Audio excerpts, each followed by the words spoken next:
There are three main ingredients for a successful rotator cuff repair surgery.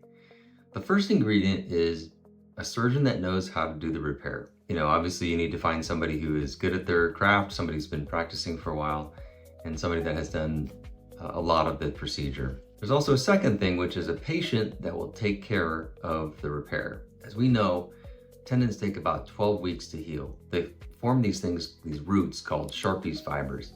And in a primate study, they showed that it took about 12 weeks for those roots to reach maximum strength. So anything that you do prior to that 12 weeks is going to put strain on the repair, and it may even create what's called a gap or gap formation between the tendon and the target bone where it's trying to connect. So obviously if you use the shoulder too soon and you do active motions rather than passive motions using the other arm to help, that can cause the gap to form. So that's the second thing.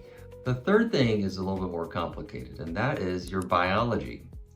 So what does that mean? So your body it can be optimized to heal. There are several things that are in your control. There are some things that aren't in your control, things such as like your bone density, your age, overall health status might not be easy to correct, but there are a lot of things that you can correct. So things like nutrition, and that means like taking some sort of protein or amino acid supplements if you don't already do that around the time of surgery. That's pretty darn important. Other things that you can do: if you smoke, stop smoking. There are other things like if you have diabetes or if you're borderline diabetic, making sure that you control your sugars around the time of surgery. That can really stack the deck in your favor. There are other things that can be optimized as well. And while I don't really want to go into every single medical nuance here, suffice to say that there are a lot of things that you can do in order to optimize your health. And we always try to focus on these things as we go into a surgery, planning it, because typically a rotator cuff repair is not some sort of emergency type of surgery.